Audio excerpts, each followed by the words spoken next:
Machetes have been declared public enemy #1 in the Australian state of Victoria.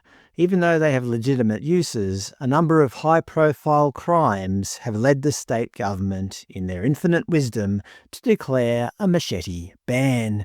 Machetes will be classified as a prohibited weapon, and anyone found in possession of a machete could face up to 2 years in prison or fines exceeding $47,000. Their rationale, of course, is that these tools are simply too dangerous. Machetes kill, don't you know? That's the name of the sequel, by the way. But in this video, I'm going to explore why this ban is not only stupid, but completely useless as well. As we can see with the Queen of Victoria, Premier Jacinta Allan, looking at all the deadly weapons, just being in the same room as them is making her feel anxious. So the first stupid reason, the machete amnesty safe disposal bins. From 1st of September to 30th of November, you'll be able to safely surrender your soon-to-be illegal machetes in more than 40 safe disposal bins at select police stations across Victoria. Don't worry, this is only costing the taxpayer around $13 million. That works out to be roughly $325,000 per bin, which is more than the cost of a new top-of-the-line Audi RS7, which comes in at around $280,000. Obviously, the bins themselves are a lot cheaper than that, but the cost also includes public awareness campaigns, as well as the secure collection and destruction of the machetes. Now, I should mention the ban does have a few exemptions. If you have a legitimate, lawful purpose for one, you might be able to keep it. The government website lists exemptions for agricultural purposes, as well as traditional, cultural and historical displays. I won't go into the specifics here, but just know that if you're a professional sugarcane farmer or a member of a historical reenactment society, you might just be in luck. For everyone else, though, it's off to the bin. So why are these bins so stupid? Well, who do you think is going to surrender their machete? Honest people. The only people who will hand in their machetes are those who already obey the law and would never have used their tools to commit a crime in the first place. So taking away their machetes doesn't make Victoria any safer. Will criminals surrender their machetes? No, of course not. They're criminals. They don't care about your laws. That's what makes them criminals.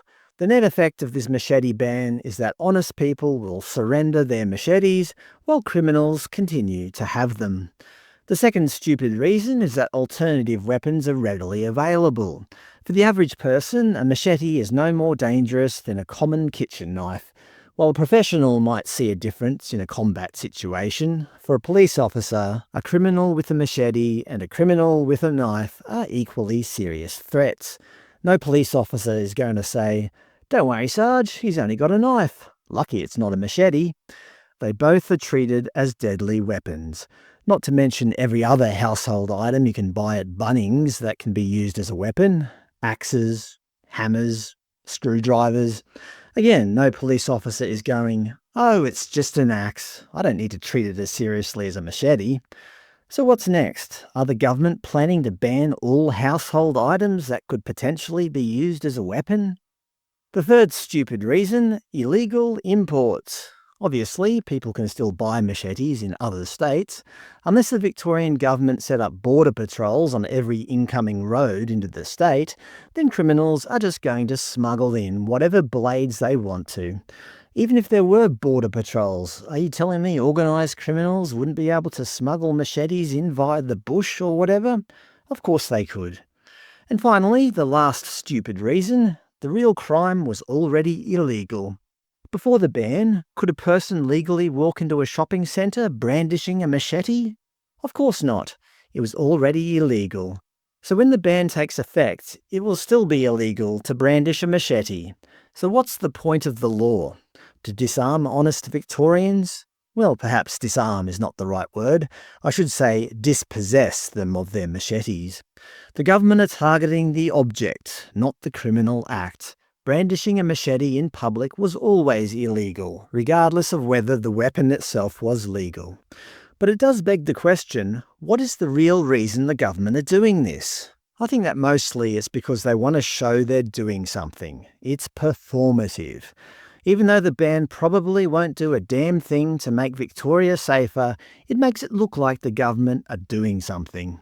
As the Conversation published in May, questioning whether this is just a political quick fix, they concluded, focusing on the choice of weapon is simply a distraction.